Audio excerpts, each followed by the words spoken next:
Sucker Punch is one of those movies I gave a slightly more positive review to than most other critics or even most audiences did that tends to get thrown back in my face a lot as a reason why I suck as a film critic. And that's fine, opinion, entitled to it, etc., whatever, don't care. What does sort of bug me about the reception to this movie is how few people, in my estimation, seem to get it. I know exactly how that sounds, but hear me out. I'm not talking about not liking it. I know a lot of people who did get it and still didn't like it. Not so much people not appreciating the quality of the movie as not appreciating its purpose. I'm talking about when a movie steps up and very blatantly says, hey, this is what I'm about, and people still don't seem to catch it. This happens a lot with movies that attempt artistic criticism or satire without being comedies. For example, Paul Verhoeven's Starship Troopers was criticized during its initial release by people who felt it was a fascist pro-war movie, when in fact it was a brutal satire of fascist pro-war movies. In the case of Sucker Punch, the movie was criticized for being just another pandering male nerd fantasy, cynically pretending to somehow be feminist by making its fetish dolls into action heroes, when in fact it's actually more like a condemnation of pandering male nerd fantasies that cynically pretend to be somehow feminist by making its fetish dolls into action heroes. Unfortunately, that kind of self-satire is very difficult to pull off, and the movie's ambitions far exceeded its execution. So I don't blame anyone for not necessarily catching that aspect of it. I just think it's unfortunate that as a result, this movie gets dismissed as misogynist, when in fact it's actually the exact opposite of that. So in these two episodes, I'm going to attempt to pick the movie apart, read I am going to spoil the whole damn thing, you have been warned, and show you what I'm talking about vis-a-vis what this movie is really about. Oh, and just so we're all on the same page, a sucker punch is when you get smacked out of nowhere and don't see the hit coming. Just keep that in mind for later. Anyway, Sucker Punch the movie is about a young girl who we only ever know by the nickname Baby Doll, who's been imprisoned in a mental institution and slated for a lobotomy under false pretenses so her evil stepfather can cover up a crime and steal her inheritance. Baby Doll escapes the hell of her reality by regressing into a fantasy world where she and her fellow female inmates are captive performers of a burlesque club/brothel. In this fantasy world, and we ultimately learn in the real world, Baby Doll schemes for her friends to escape by stealing tools from the brothel's male staff and patrons. The plan is that they'll do the stealing while the men are lulled into a stupor by Baby Doll's dancing. The audience is told via the reactions of other characters that Baby Doll's dance is some kind of raw, primal, intensely sexual thing that practically hypnotizes men, but we never actually see it. Instead, we see another level fantasy world that comprises the film's set-piece battle sequences. In other words, the action scenes are a visual metaphor for Baby Doll doing what amounts to a striptease. And what form do these action scenes take? Well, their visual reference pool is actually kind of cluttered, overlong, and unfocused, which is another of the film's problems in and of itself, but they're basically very literal live-action recreations of that particular subgenre of comics, anime, fantasy art, etc. that drop heavily fetishized female characters into archetypal sci-fi fantasy action scenarios wherein the male gaze exploitation of said characters is to be excused by how empowered they supposedly are. Now, I'm not going to argue whether or not those kind of characters and portrayals are or can be empowering or positively feminist. There are compelling arguments on both sides. What matters for the purpose of this discussion is that Sucker Punch comes down pretty definitively on the no side of that argument. I mean, right on the face of it, making these sequences ultimately just a metaphor for Baby Doll dancing is pretty much saying, call it what you want, a striptease is still just a striptease. But the movie takes it to the next level, not only implicitly criticizing the genre, but explicitly criticizing its target audience. Whenever the film cuts back from the metaphoric action scenes to show us the guys sitting there drooling over Baby Doll, those guys are awful, rotten, disgusting, boorish, slimy, evil monsters, the worst possible human beings. Think about that for a minute. What is the movie saying here? The warrior princess action stuff was the whole selling point of the film's ad campaign, and it's all targeted very specifically at the male geek culture. So if you, meaning you, the target audience for this type of pandering fantasy pretending to be feminism stuff, are the audience for those sequences, and those sequences are a metaphor for the striptease, then your parallel in brothel universe is, yeah, that's the gag. The movie is saying, or at least attempting to say, hey you, yeah you, sitting there leering and gawking at the girls in their little outfits? Well, this is you. This is what we think of you. And you know how those slimy, disgusting dudes are getting robbed and subverted while they're busy slobbering over Baby Doll? Yeah, that's me, the movie, getting you into the theater to look at the girls just so I could mock you to your face for doing it.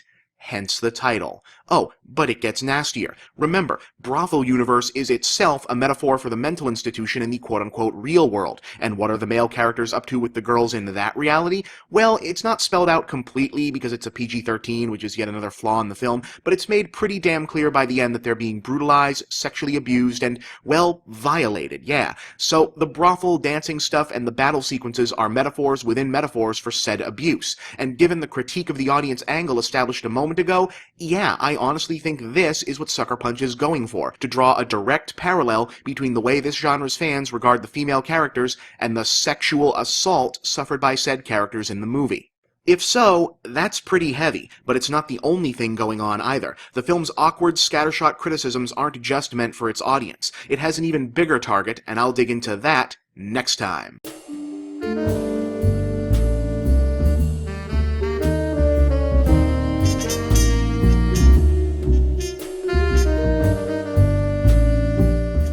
Okay, on last week's show, we did some deconstruction of the movie Sucker Punch, mainly involving the film's underlying theme of criticizing its own genre and said genre's prospective audience. This time around, we look at the other two lines of attack, criticism of itself and its possible criticism of a specific philosophy. But first, we need to talk about transitions. Sucker Punch uses 3 levels of supposed reality to tell its one story. For shorthand, we'll call them Asylum Universe, Brothel Universe, and Fantasy Universe. Asylum Universe is assumed to represent the real world, but here's the thing. When the film opens in this reality, it does so via a curtain opening on a stage. In movie language, transitions like curtains, book pages, or video screens are typically used as a subtle signal that what we're seeing may not be real in a strict sense. In other words, while Asylum Universe does seem to be telling the true story, it's still not necessarily a real first-hand view of it. Just file that in the back of your brain for now. Anyway, while the character Baby Doll is the focus of the movie, she's not the only important character among the main girls and may not even be the most important character, period. The other important heroine is Sweet Pea, played by Abby Cornish. Sweet Pea first becomes prominent during the film's second reality transition, where Baby Doll's in-progress lobotomy in Asylum Universe transforms into a burlesque stage production of a lobotomy in Brothel Universe. But it's not Baby Doll in the chair, it's Sweet Pea. This is also where the movie makes its feeling towards its audience explicitly known.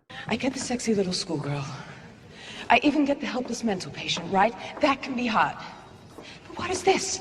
Just so we're clear, Sweet Pea is asking you, the audience, why a story about young girls being imprisoned and abused is supposed to be sexy. In various subtle ways, Sweet Pea is the most different of the girls. Her costumes in both of the dream universes are slightly less revealing, she speaks in a lower register, and partly because at 6'8", Abby Cornish is considered very tall for an actress, she's frequently composed as towering over the other girls. The implication? She's the adult of the team, or at least the big sister, which, by the way, also reinforces the lobotomy transition suggestion of her as a reverse image of Baby Doll, whose name and costume make her the most infantilized of the group. Speaking of which, her being the literal older sister of the character Rocket is another way that she's different. She's the only character whose primary motivation isn't preservation of self. She's the one who doesn't want to escape, but not because she wants to stay, she just fears that Baby Doll's plan will get Rocket hurt in the process. Oh, and she's also the only person who doesn't think much of Baby Doll's supposedly spectacular dancing. She wasn't impressed. All that gyrating and moaning. The dance should be more than just titillation. Mine's personal. It says who I am.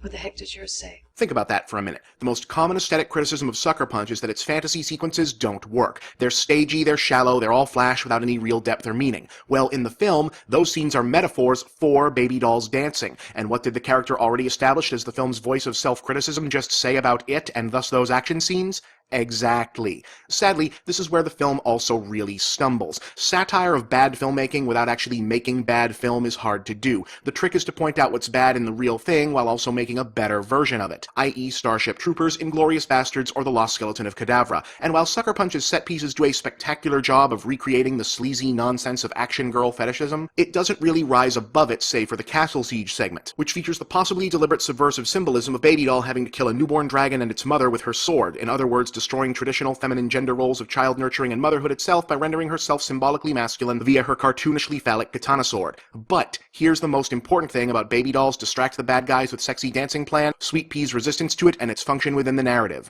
The plan fails. It doesn't work. Baby Doll does not escape. She still gets lobotomized into a comatose vegetable. The other girls either get captured, hurt, or killed, including Rocket, exactly like Sweet Pea was afraid would happen. In fact, the only girl who gets away is Sweet Pea, the one the audience has been trained to think of as a Captain Bringdown the whole time.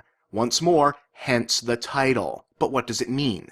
Some have argued that just as the film is meant to criticize consumption and production of female objectification, specifically within Western geek culture, that the final twist is meant as a condemnation of so-called third-wave feminism and/or sex-positive feminism, which has occasionally held that the objectification of women is okay and can even be empowering provided the women involved are in control of it for their own ends. In this interpretation, the end of the film is ultimately saying, no, Baby Doll, your naughty schoolgirl costume and sexy dance will not actually liberate you. This could also be the answer to the criticism of why, if Baby Doll could escape to any fantasy world, she chose to escape to one that's just a different type of enslavement. Why indeed? Now that's one interpretation, and while I think it's valid, it's a bit too cynical, and it's also a message I frankly don't subscribe to. But it also ignores the fact that while Baby Doll's plan does fail her and most of her friends, the final act of failure is intentional. She sacrifices herself so that Sweet Pea can escape, and does so with a cryptic final line.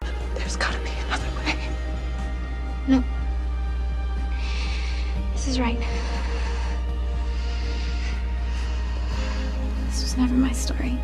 So, if Baby Doll represents in part the supposed well-intentioned failings of third-wave feminism, does that make Sweet Pea the face of some nascent fourth wave that has survived by resisting Baby Doll's plan but then can only move forward because of the progress it did make? That is probably up to the audience, and so is the ending. After Baby Doll is lobotomized, there's a final scene where Sweet Pea finally attains her full freedom by eluding authorities with help from a kindly bus driver played by Scott Glenn. But we've seen Scott Glenn before. He's also the wise man figure who aids the girls in the fantasy sequences. So, does that mean the final scene is just one more fantasy, Baby Doll's happy place imagining of Sweet Pea getting away? Or is it possible that the bus scene was at last the real world, and that the bus driver appears in the fantasies as the film's only innately noble male figure, because the person telling us the story of Baby Doll this whole time has actually been Sweet Pea, the only person to have survived it, after all?